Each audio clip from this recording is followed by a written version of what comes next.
మొదటి పేతురు 3వ అధ్యాయం 7వ వచనాన్ని మనం ధ్యానించుకొని ప్రార్థనలోకి వెళ్దాం. అటువలే పురుషులారా అని ఎందుకన్నాడు? పై 6 వచనాల్లో స్త్రీల గురించి, భక్తి గల స్త్రీల గురించి, యేసు ప్రభువునందు విశ్వాసం ఉంచిన స్త్రీల భార్యల గురించి తాను రాస్తూ వచ్చాను. అయితే ఏ విధంగా భక్తి గల స్త్రీలు ఉండాలో, ఏ విధంగా పూర్వం ముందు బైబిల్లో అనేక మంది తమ భర్తలకు వారు దైవికంగా లోబడుతూ వచ్చినారు. కొన్నిసార్లు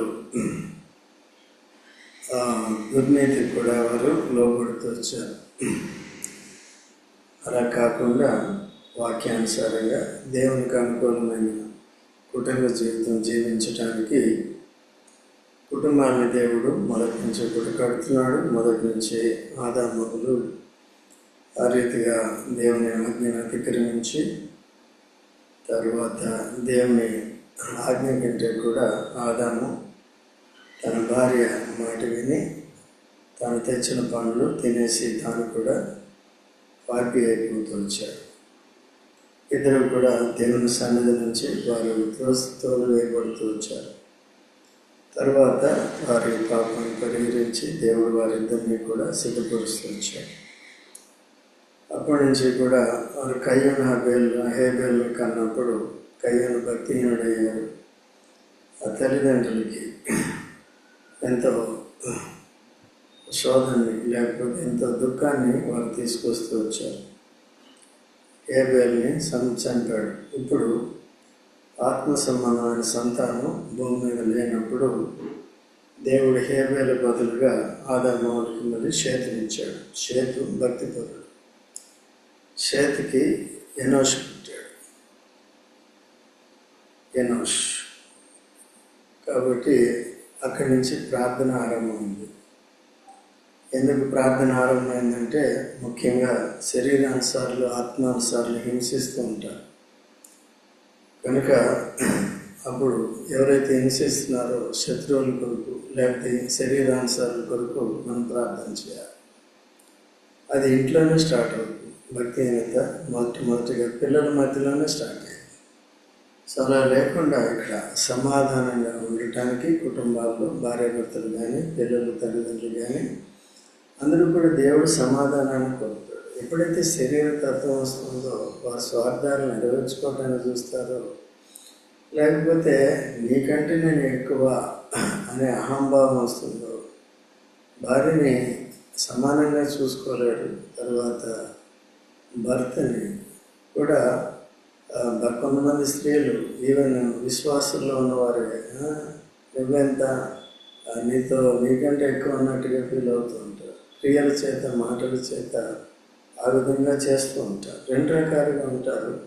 సో ఎవరు పొరపాటు చేస్తే వారు వాక్యాన్ని పోలి సరి చేసుకోవాలి తప్ప అలా ఉంటే వారు 2 అంతల శిక్షకు గురవుతారు.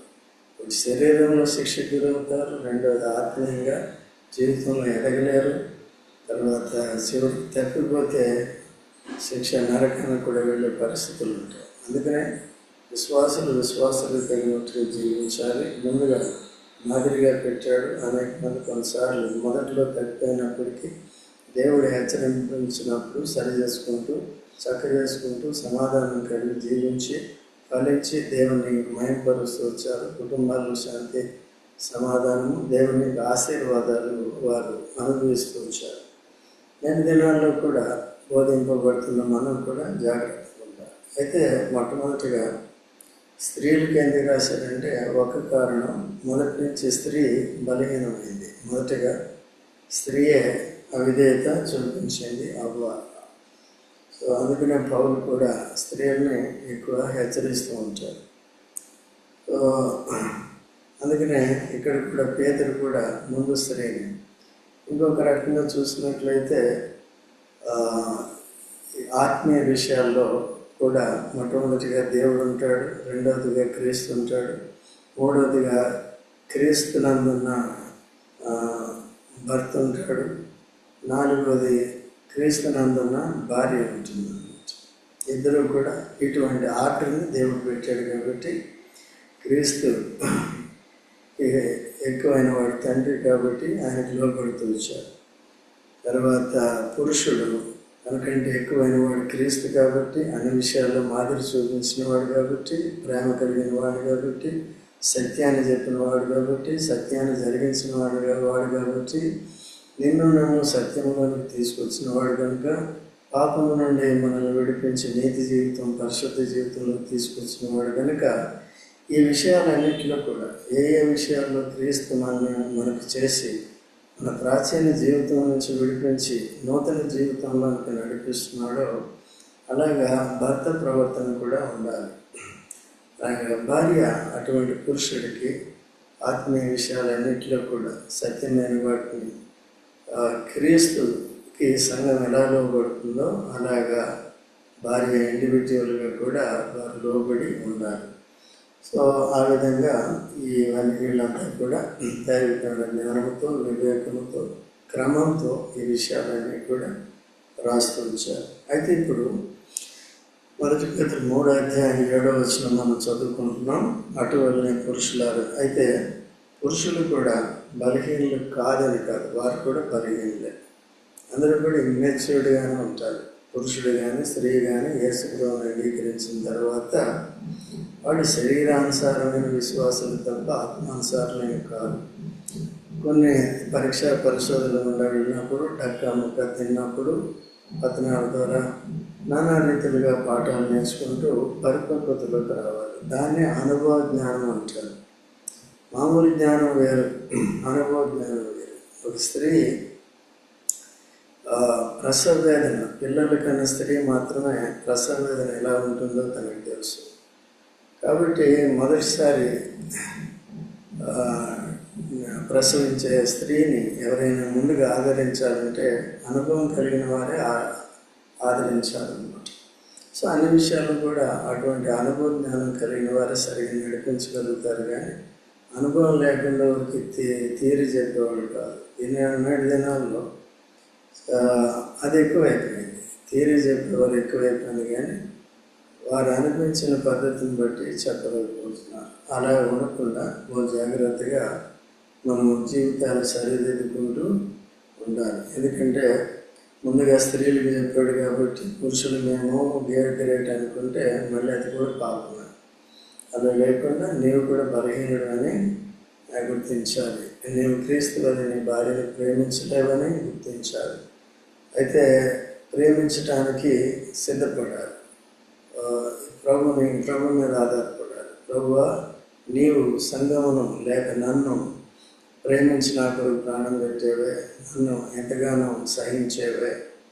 నేను ఇన్ని సంవత్సరాలు నేను అంగీకరించినప్పటికీ ఎంతో అవిధేయంగా అపవిత్రంగా నేను జీవిస్తూ వచ్చానే. అయినప్పటికీ దినదినము నన్ను కరుణించి క్షమిస్తున్నావే, ముందుకు సాగింపజేస్తున్నావే, నన్ను విడనాడలేదే, విడిచిపెట్టలేదే. సో కాబట్టి అలాగా తన భార్య విషయంలో కూడా తను ఏ బలహీనతలు కలిగి ఉన్నాడో, ప్రభు ఎలా ఓర్చుకుంటున్నాడో, చేర్చుకుంటున్నాడో, నడిపిస్తున్నాడు. అలాగా భర్తలు కూడా గ్రహించాలి. ఆ జ్ఞానం లేదు, చెప్తే వినేవారు కూడా లేరు. సంఘాల్లో కాపర్లు కానీ బోధకులు కానీ ఎవరు కూడా, బోధకులు అంటే మాట అంటూ చెప్పి వెళ్ళిపోతారు కదా, అది హెచ్చరించేవాళ్ళు కావాలి, అథారిటేటివ్గా ఉండేవాళ్ళు కావాలి. సో అది నేటి దినాల్లో సార్వత్రిక సంఘంలో ఉన్న స్థానిక సంఘాల్లో చాలా కొరతగా ఉందన్నమాట. అధికారానికి లోబడిన వారుగా ఉంటున్నారు చాలామంది. సో అటువంటి పరిస్థితులు ఉండకూడదు. అయితే దేవుని దయ వల్ల మన దగ్గర ఆ పరిస్థితి లేదు. పొద్దువారు అయినప్పటికీ నేర్చుకునే వారు నేర్చుకుంటున్నారు, భక్తిగా వెళ్తున్నారు, మిగిలిన వాళ్ళంతా కామ్గా ఉంటున్నారు. సో కాబట్టి వారు ఆత్మీయ ఫలం పొందలేరు వారు. సో అందుకనే ఈ వాక్యాన్ని సరిగా మనం నేర్చుకుంటూ అనుభవ జ్ఞానంలోనికి రావాలి. పురుషులారా, జీవమన కృపావరంలో మీ వారిలో మీతో పాలువారైనారని ఎరగండి. సో భార్యాభర్తలు ఇద్దరు కూడా జీవం అనే కృపవరం. ఇది కూడా భౌతికమైన జీవితము దేవుని కృపవరమే. ఆత్మ సంబంధమైన నిత్య జీవము కృపావరమే. ఆత్మ సంబంధమైన నిత్య జీవము భర్తే కానీ భార్య కానీ క్రీస్తు యేసునందు విశ్వాసం ద్వారానే ఉచితంగా రక్షింపబడ్డారు, నిత్య జీవం పొందారు. ఒకరొకరు ఆ నిత్య జీవంలోకి చేరకుండా, అపవిత్రులు కాకుండా, విధేయులు కాకుండా ప్రోత్సహించుకోవటానికి భార్యాభర్తలు వచ్చారు. కనుక ఆ విధంగా ప్రోత్సహించుకోవాలి. ఒకరి ఆ జీవితాన్ని ఒకరొకరు పాటు చేసుకోకుండా చూడాలి. భౌతిక జీవితంలో కూడా కృపావరమే. ఇది కూడా ఈ జీవితం కూడా కృపావరమే. ఎందుకంటే అంతలో కనపడి అంతలో మాయమైపోయి ఆవిరి వంటి వాళ్ళు, నేడున్నాం రేపు ఉంటామో లేదు తెలియదు, గడ్డి పువ్వు వంటి వాళ్ళు. ఇప్పుడు బాగానే వికసించింది, మళ్ళీ సాయంకాలానికి వాడిపోతుంది, ఎండిపోతుంది, కోస్తే అప్పటికప్పుడే వాడిపోతుంది. కనుక అటువంటి జీవితంలో నేను నా జీవితాన్ని అనుదినము ప్రతి దినము కూడా దేవుడు జీవించటానికి తన కృపను బట్టి సాయం చేస్తున్నాడు. దీన్ని భార్యాభర్తలు ఇద్దరు కూడా గుర్తించి ఒకరి క్షేమం కొరకొకరు జీవించాలి. ఆత్మీయ జీవితంలో ఒకరికొకరు ఆటంకరంగా ఉండకూడదు. అందుకని జాగ్రత్తగా ప్రవర్తించే వారిగా ఉండాలి. ఎందుకంటే పురుషుని యొక్క ప్రవర్తన భార్య అంగీకరించదు. కనుక మళ్ళీ ఫ్యామిలీ ప్రేయర్ అంటారు.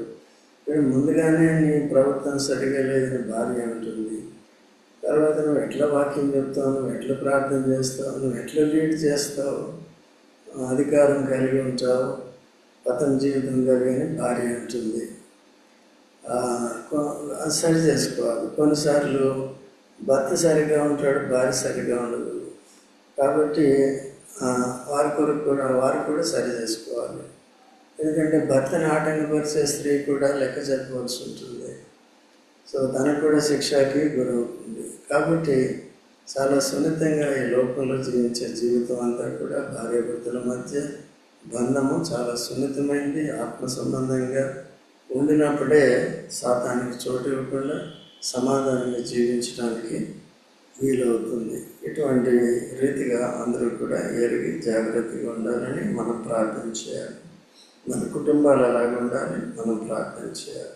సో ఇద్దరు కూడా జీవం అనే కృపావరంలో both physical life and spiritual life they are partners. అర్థమైంది? పార్ట్నర్స్ అంటే అర్థం ఏంటంటే నీకు ఎక్కువ కాదు, నాకు ఎక్కువ కాదు. ఇద్దరం కూడా ఎవరు అండి? Equal share. లైఫ్ జీవించడానికి నాకు హక్కు ఉంది, జీవించడానికి నీకు హక్కు. ఒకరినొకరు డిఫ్రాడ్ చేయకూడదు, మోసం చేసుకోకూడదు, ఎక్స్ప్లాయిట్ చేయకూడదు, ఇంగ్లీష్ మాట్లాడి. కాబట్టి ఒకరినొకరు అట్లా మోసం చేసుకోవడానికి రహస్యంగా ఉండకూడదు, జాగ్రత్తగా ఉండాలి. అలాగా అందరూ కూడా గమనించి సరిగా ఉండాలి. ఏ పొరపాటు భార్య ద్వారా జరిగినా, ఏ పొరపాటు భర్త ద్వారా ఈ యొక్క వైవాహిక జీవితంలో, కుటుంబ జీవితంలో జరిగిన వెంటనే ప్రార్థన మొదలు పెట్టాలి. ఈవెన్ సంఘానికి చెప్పడం కూడా తప్పు కాదు. సంఘం కూడా ఉన్నది. అందుకనే సంఘం కూడా ఆఫ్టర్ ఆల్ ఇట్స్ ఆల్సో కుటుంబం. ఈ సంఘం కూడా ఒక కుటుంబం. ఇది దైవిక కుటుంబం, దేవుని కుటుంబం. కనుక ఈ కుటుంబంలో అందరూ సభ్యులం కనుక కుటుంబాలన్నీ జాగ్రత్తగా పరలోకపు కుటుంబాలే భూలోకపు కుటుంబాలు కూడా వారు ఆత్మీయంగా ఉండేది నేర్చుకోవాలి. కనుక ఈ విధంగా చూసుకోవాలి. భర్తలు కూడా మాటలు నేర్చుకోవాలి. తర్వాత ఎక్కువ బలహీనమైన ఘటమని భార్యను సన్మానించి. కొందరు పురుషులు సామాన్యంగా మనోధైర్యం కలిగి ఉంటారు. ఫిజికల్ స్టాండర్డ్స్లో కూడా వాడి కండబలం ఎక్కువ ఉంటుంది. సరే, దాన్ని బట్టి స్త్రీ బలహీనమైన ఘటన అంటే శరీరం అన్నమాట. శరీరం కలిగింది. కొన్నిసార్లు పురుషులు కూడా కొన్నిసార్లు బలహీనమైన వాళ్ళు కూడా ఉంటారు. సో బలవంతుడైన బలాన్ని ఉపయోగించడానికి వీలు లేదు. కాబట్టి నేను ఆ బలం అంతా కూడా సాతాను మీద ఉపయోగించగలమా? సాతానుడు మనకంటే అధిక బలం కలవాడు. అందుకనే మనం మనకంటే సాతాను కంటే బలవంతుడైన యేసుప్రభువుని ఆశ్రయించి యేసుప్రభు ద్వారానే సాతాను కుయుక్తుల్ని, సాతాను యొక్క శక్తుల్ని మనం జయించి ముందుకు సాగే వారిగా ఉండాలి. దీనంతటికీ ఈ విధంగా వాక్యమే మనకు ఆధారం. విశ్వాసమే ముఖ్యం. తర్వాత యేసు ప్రభు మన పక్షంగా కార్యం చేసినప్పుడు సాతాను కాదు కానీ ఇంకెటువంటి శక్తి కూడా మన ఎదుట నిలవబడలేదు. అందుకనే బహు జాగ్రత్తగా ఉండాలి. సో భార్య బలహీనమైన ఘటనని గుర్తించాలి. కొన్నిసార్లు బలహీనంగానే మాట్లాడుతుంది. సో అలా కొద్దిగా చెప్తే నేర్చుకోవాలి, సరిదిద్దుకొని జాగ్రత్తగా ఉండాలి. కొన్నిసార్లు సమవిజయులుగా ఉంటారు. మనకి బైబిల్ ఉన్న మంచి ఉదాహరణ ఎవరంటే అకుల ప్రిస్కిల్ల. వాళ్ళిద్దరూ సమవిజయులు ఆత్మీయ జీవితంలో కానీ కుటుంబ జీవితంలో కానీ. సో అలాగే మనం ఉండటం చాలా మంచిది. అలాగే కొంతమంది ఇప్పటికే ఉన్నారు. సో కాబట్టి అలాగా అందరూ కూడా సిద్ధపడటం మంచిది. అలాగే మనం ప్రార్థన చేద్దాం. ఎందుకు స్త్రీ బలహీనమైన ఘటనని, భార్యలు బలహీనమైన ఘట్టాలని భార్యను సన్మానించి మీ ప్రార్థనలకు అభ్యంతరం కలిగి ఉన్నట్లు జ్ఞానం చొప్పున వారితో కాపురము చేయాలి. సో బలహీనమైన ఘటనని సన్మానించాలి. పిల్లల్ని మనం ఎంత మృదువుగా చూస్తూ ఉంటాం కదా, వాళ్ళు కూడా బలహీన పిల్లలు. సో బాయ్స్ అని గర్ల్స్. అలాగే స్త్రీ కూడా బలహీనంగా ఉంటుంది. సేఫ్రీతిగా కొద్దిగా చూసుకోవాలి. వాళ్ళు కూడా జాగ్రత్తగా ఉండాలి. ఒకరి కోపం ఒకరు రేపుకోకూడదు. చూడండి, ఆదికాండం 30వ అధ్యాయం 1వ వచనం చదవండి. ఆదికాండం 30 1వ వచనం చదవండి. త్వరగా చదవండి. రాహేలు తాను యాకోబునకు పిల్లలు కనకపోవుట చూచి తన అక్క యందు అసూయపడి యాకోబుతో, నాకు గర్భఫలము నిమ్ము, లేని ఎడల నేను చచ్చెదనెను. చూసారండి, ఎంతవరకు వచ్చింది. యాకోబు ప్రేమించి పెళ్లి చేసుకున్నాడు. తన కొరకే దాదాపు 14 సంవత్సరాలు లాభానికి సేవ చేశాడు. అంటే మొట్టమొదటి ఈమె కొరకైనా 7 ఏళ్ళు సేవ చేశాడు. ఏమి ఇవ్వకుండా మోసం చేసి, ఈయన మోసగాడు కాబట్టి మోసగాళ్ళకి మోసగాడిని పెట్టాడు దేవుడు. లాభాన్ని లేయానిచ్చి చేశాడు. ఏది లేదు నాకు ఆమె కావాలంటే ఆమె కొరకు ఇంకో 7 ఏళ్ళు చేయని మొత్తం 14 ఏళ్ళు చేయించుకున్నాడు. అప్పుడు తను కోరుకున్న భార్యను తనకు కూడా ఇచ్చాడు. ఇచ్చిన తర్వాత ఇప్పుడు ఏమంటుందంటే, అక్క పిల్లలకి అంటుంది, ఈమె కనట్లేదు, ఈమెకు అసలు ఇచ్చేసి కడుపు మండిపోతుంది ప్రతిరోజు. అయితే ఇంకోటి ఏంటంటే, భర్త అందకత్తినైనా నన్ను విడిచిపెట్టి అక్క దగ్గరికి వెళ్ళిపోతుంది, జబ్బు కలిగిందాను అని. అది కూడా భర్త దూరంగా ఉండటం అసూయ, లేకపోతే అక్కతో కాపురం చేయటం. తను కూడా పెద్ద భార్య, మొదటి భార్య. ఇదంతా తర్వాత ఇంకేంటి, ఆమెకి పిల్లలు పుట్టారు, నాకు లేదు. ఇదొక బాధ, అసూయ. సో రెండంతల అసూయతో భర్త మీద తెగించి, ఇది కోపంతో ఏముంటుంది, నేను సస్తాను, సూసైడ్ చేసుకుంటాను అని అంతవరకు వెళ్ళిపోయింది. ఇప్పుడు ఏముంటుంది, ఇంట్లో నెమ్మది ఉంటుందా? అప్పుడు ఆయన జ్ఞానంతో సమాధానం ఇచ్చాడు. యాకోబు ఏమి ఇచ్చాడమ్మా? యాకోబు కోపము రాహేలు మీద రగులుకొనగా అతడు, నేను నీకు గర్భఫలమును ఇయ్యకపోయినా దేవునికి ప్రతిగానున్నావా అనెను. అందుకామె, నా దాసి అయిన బిల్హా ఉన్నది కదా, ఆమెతో పొమ్ము, ఆమె నా కొరకు పిల్లలను కనును, అలాగున ఆమె వలన నాకును పిల్లలు కలుగుదురని చెప్పి తన దాసి కోపము రాహేలు మీద కోపం వచ్చేసింది. అయితే కోపం వచ్చినప్పటికీ దేవుని భయం ఉంది కాబట్టి, నేను పిల్లలు ఇచ్చే దేవుడమ్మా, నేను కాదు, ఏంటి మాటలు ఇవన్నీ అని అంటే భక్తిలోకి రావాలి, విశ్వాసంలోకి రావాలి, ప్రార్థన చేయాలి. నీలో నీ బాహ్య పాందాన్ని బట్టి నీకు గర్వం ఉంది కాబట్టి నీ అక్కని, సొంత అక్కని ద్వేషించారు. ఇద్దరు కలిసి ఆమెను దూరం చేశాడు. దేవుడు ఆమెను దృష్టించి ఆమెను ఫలింపజేశాడు. ఇప్పుడు దేవుని యొక్క ఆశీర్వాద ఫలాలు మీరు కూడా పొందాలంటే మీరు కూడా తగ్గించుకోవాలి. బాహ్య సౌందర్యం ఆయన చూడు అని అక్కడ అర్థం అన్నమాట. అలాగా కుటుంబాలు 7 దినాల్లో సరిగా ఉండట్లేదు. మ్యారేజ్ వర్తమానాల్లో వారు వాగ్దానాలు తీర్మానాలు చేసేస్తారు, కానీ డే 1 నుంచి వాడు దాన్ని పాటించరు, మర్చిపోతారు దాన్ని.